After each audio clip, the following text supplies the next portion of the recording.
Section 1. You will hear a telephone conversation between an employer from the Wild Dunes Spa and Resort and an applicant. First, you have some time to look at questions 1 to 5.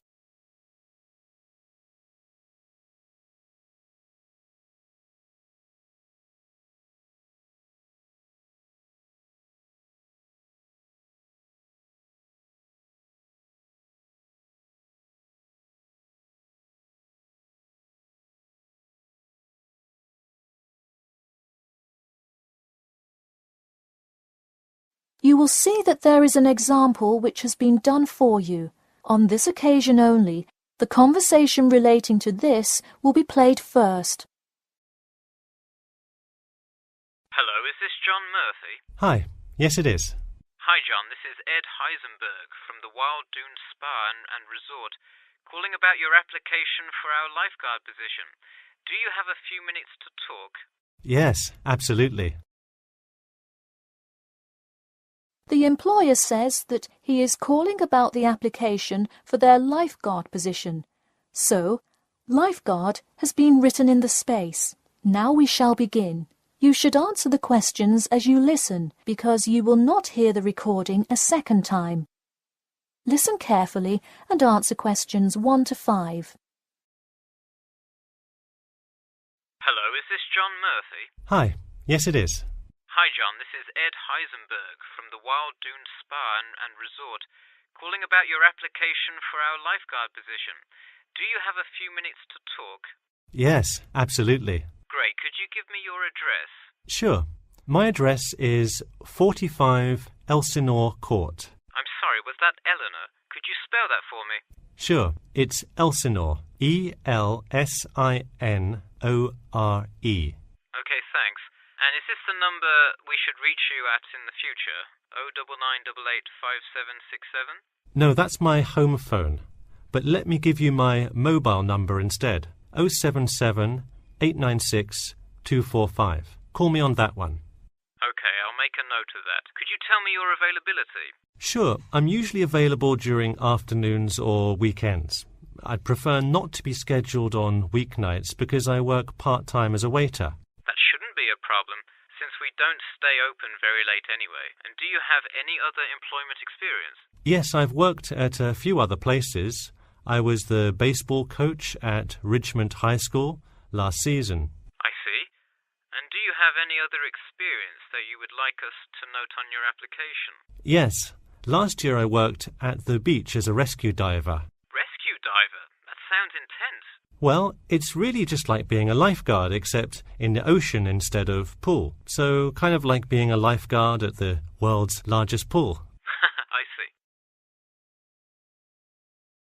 Before you hear the rest of the conversation, you have some time to look at questions 6 to 10.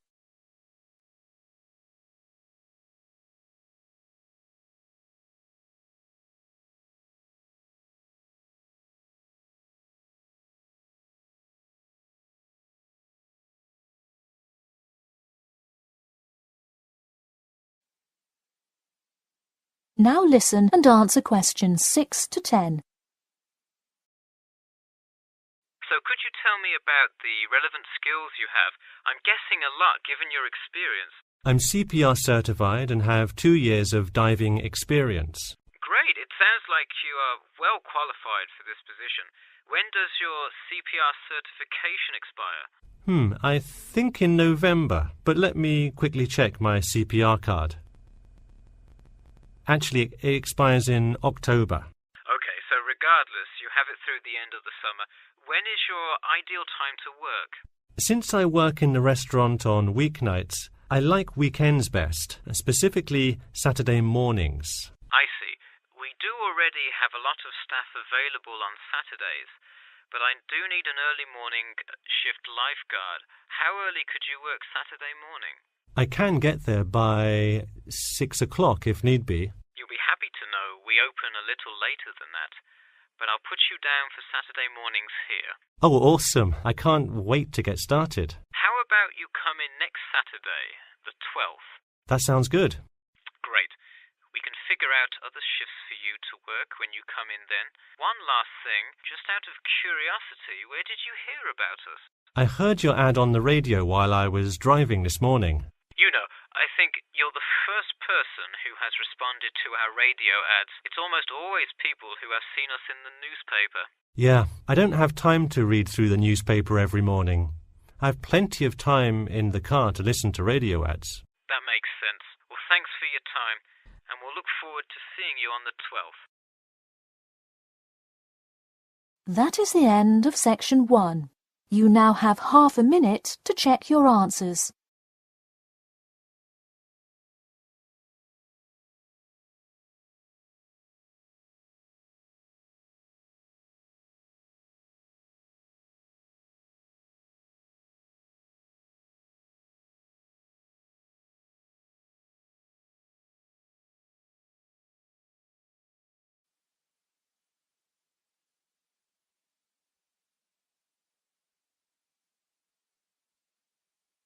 Now turn to section 2. Preparing for IELTS? Still practicing on paper, but planning to take the computer-based test? At IELTS1stopcbt.com, you can practice listening and reading in the exact computer-based format. Experience the timer, the screens, and the tools, just like the real exam. Get used to computer navigation and time management. Improve your speed and accuracy. Practice anywhere, anytime, on your device. Join thousands of students who are practicing smarter, not harder. Visit IELTS1stopcbt.com. Section 2. You'll hear part of a free class about safety around campus. First, you have some time to look at questions 11 to 14.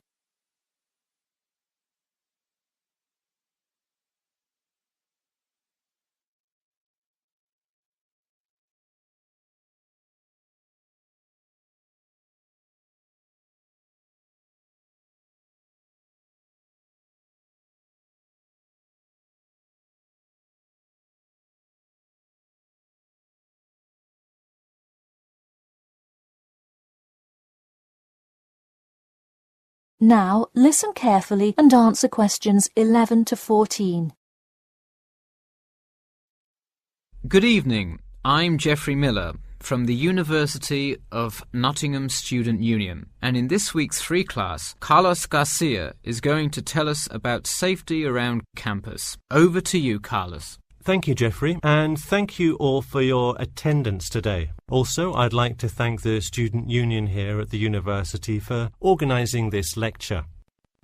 Well, I've been serving and protecting the city of Nottingham for over 20 years now as a member of the police department. Does anyone know what type of crime is the most prevalent on campus? I heard someone say drugs and alcohol. That actually isn't too much of an issue. Violence? Nope. Actually, the biggest thing we worry about here is theft. The nature of crime on Nottingham's campus is quite different from that of the surrounding areas. Crime rates across the East Midlands are very difficult to control. We'd like to see the rate stay the same for this calendar year, but it has been increasing steadily over the past 3 years. On campus, however, I'm happy to say that the overall crime rate has fallen this year. You wouldn't think so if you've seen the extremely exaggerated stories in the media. The media has done nothing but cause more concern about crime in our area. Even the crime shows you see today are a little bit far-fetched, but at least viewers know they're not real events. We'd really like to see more factual news articles out there so the public can have a rational sense of the safety level of our society. Before you hear the rest of the talk, you have some time to look at questions 15 to 20.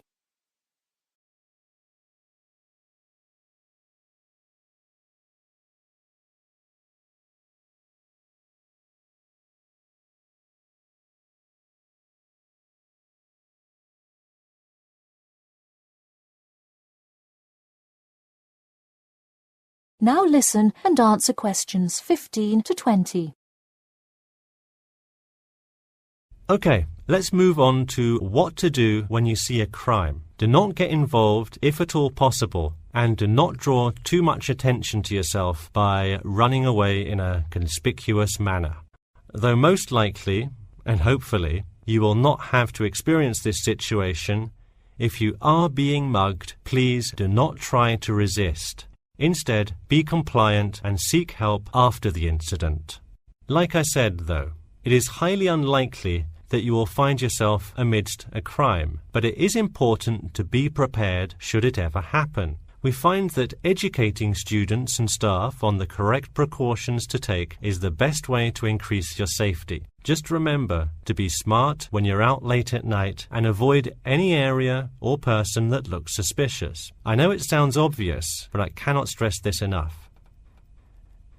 It's also not a bad idea to have your mobile phone with you at all times, but be careful. If you're chatting on your smartphone on your way home, you're a prime target for thieves. I'd like to see a show of hands. How many people have left work or the library after 10 p.m. to go home before? A lot of you, right? If you do have to go home late at night, please don't walk home alone. More often than not, there's someone there that will be walking the same direction as you at some point. Walk home with a friend or co-worker. Even if you must use your phone to call someone that's nearby to walk with you, it's always safer to walk home with someone. So when you're walking home, you may feel more comfortable with some sort of self-defense, such as pepper spray. Now, it's your call whether you want to carry something like this or not. However, I absolutely advise against carrying a knife or any other offensive weapon. All too often, they can be used against you if you're disarmed, putting yourself in more danger. For all those interested, the Recreation Centre offers a free self-defense class to all students every Thursday evening. While obviously an introductory self-defense class may not equip you to fight off villains like a regular superhero, it does come in handy sometimes. After taking a self-defense class, you'll surely be more aware of possible dangers and how to deal with them.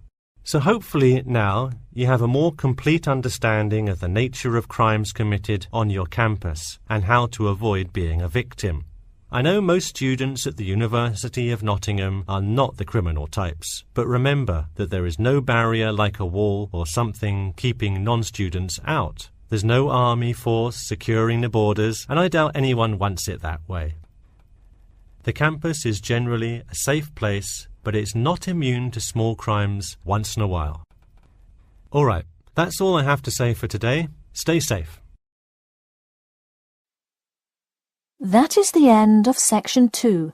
You now have half a minute to check your answers.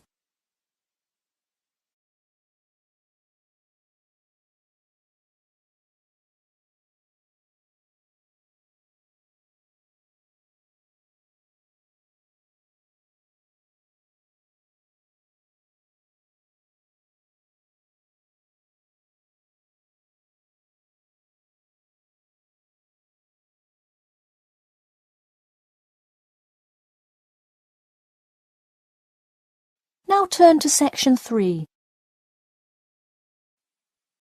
Section 3. You will hear a student called Bobby talking to his tutor about the research project. First, you have some time to look at questions 21 to 23.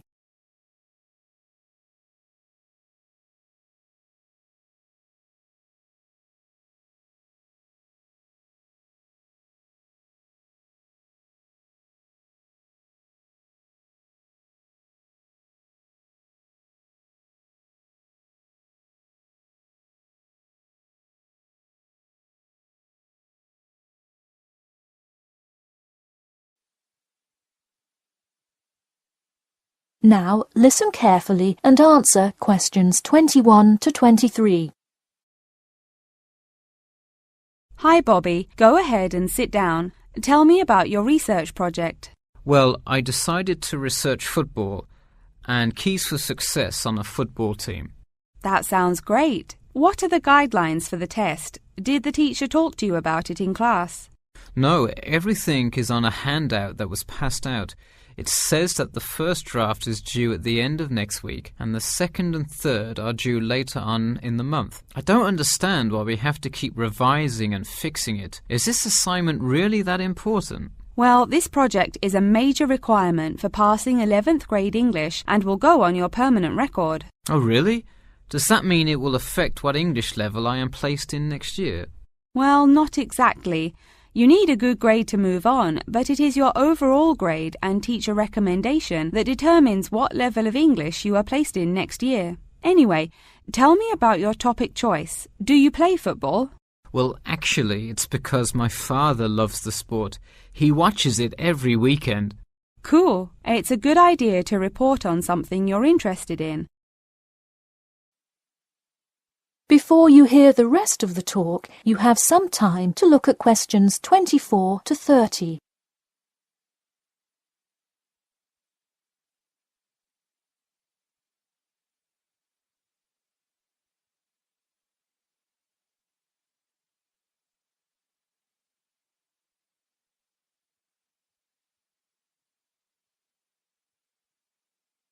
Now, listen carefully and answer questions 24 to 30. I see you worked hard calling players and the head coach to talk, so let's see what information you got. Well, you have to listen carefully to the first call on the recording. It's really hard to hear because the background noise is louder than the person's voice. Yes, it is a bit tough to discern. I'm afraid the player's answer is too short as well. You will have to interview him again and try to get him to give a better answer. Okay, I thought that might happen. I will call him again tomorrow. Moving on, let's look back at this question. You asked, tell me about a time when you learned a major life lesson through playing football and explain how that has shaped the person and player you have become now and how you hope to pass on that lesson. It is a great idea for a question, but in an oral interview it is far too complex. I would advise you to break it up into multiple parts to get a better response. I guess you're right. I wouldn't want to have to provide an answer to a question like that. I will simplify it. I found that when I asked players this question, it took too much time because they were struggling to answer the question completely. In fact, this is the question Joe Billings was answering when the tape ran out. He did tend to ramble on all the questions, didn't he? He sure did. I would recommend that when you go back and interview players again, that you use a more sophisticated recording device. This recording is spotty, which indicates that the equipment wasn't working consistently. Okay, I guess it probably wasn't the best idea to use the sound recorder on my phone. Hey, could you give me some feedback on the content of the report itself? Sure. Let's start by focusing on your topic. While I like that you chose to cover football, it seems inexplicit. The keys for success of a player and team is quite an interesting topic, but what is your thesis? That is to say, what conclusions can you draw from your research? I would suggest coming up with a strong thesis statement and then shaping your report based on that. Is it really too vague? I put a whole lot of facts into it. I list the top 10 goal scorers in football history and later on provide statistics for a few of the most famous coaches and their records as coaches. I think that's great that you included these facts, but I think you focus too much on the facts and not enough on connecting these facts to make your point. Ah, I see. Okay. So it looks like I have quite a bit of work to do before the deadline. That is the end of section 3. You now have half a minute to check your answers.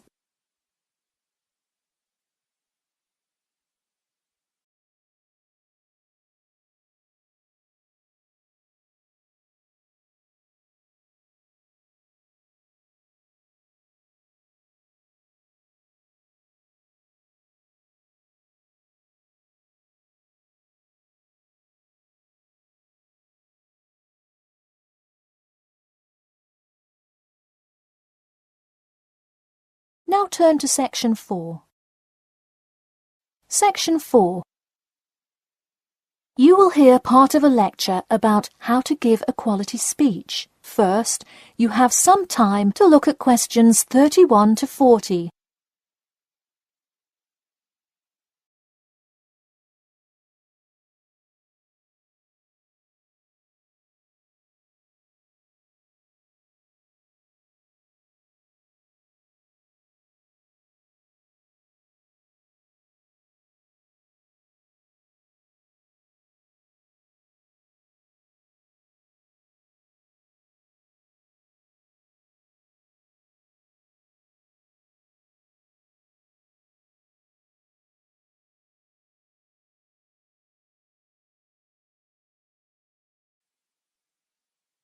Now listen carefully and answer questions 31 to 40.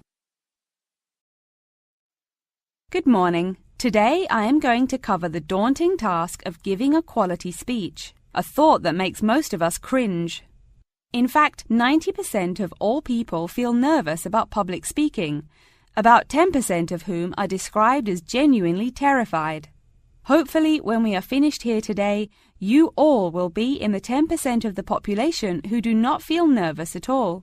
Did you know that lecturers tend to get more nervous if the speech they are giving is an important one? It makes sense, right? You probably wouldn't be nearly as nervous to address your residence hall about the proper use of the recycle and compost bins as you might be if you were asked to give the graduation speech to your entire 5,000 student class. So what is it that makes some people completely comfortable in front of crowds? Some people think that the ability to give a good speech is a gift that others are simply born with. This is almost never the case. Public speaking can be learned with practice. The first most important thing you can do to improve your confidence in delivering a speech is to prepare a quality speech. Honestly, while the content of your speech is relatively important, the audience will really only remember the last sentence you say. It is a good idea to structure the rest of your speech to lead up to this last point to really drive your message home. This is a good way to ensure that your speech is well organized.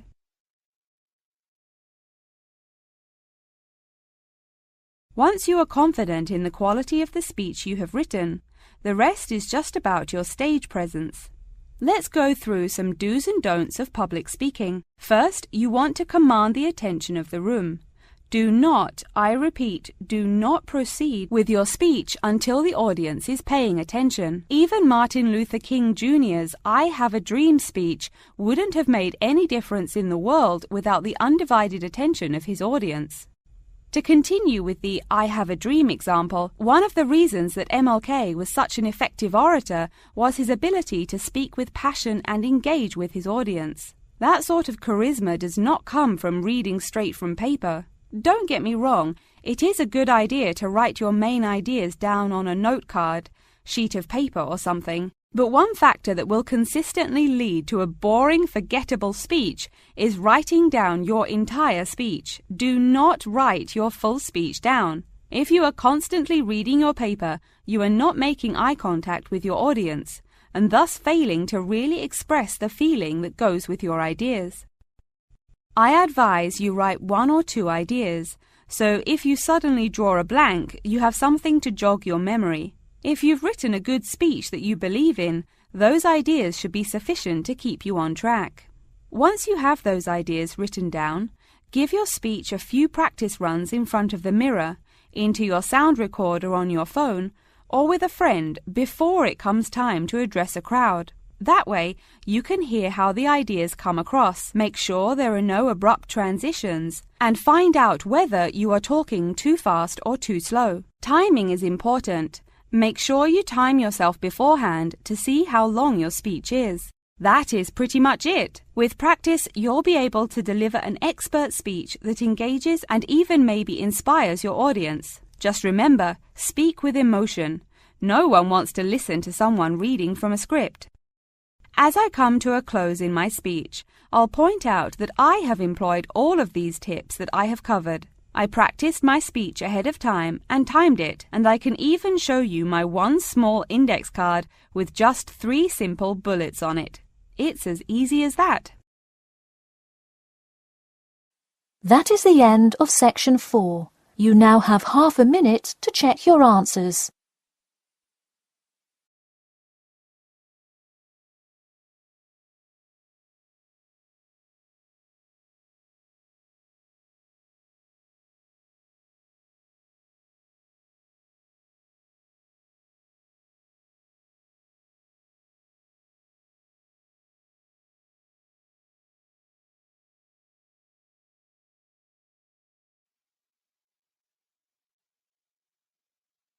That is the end of the listening test.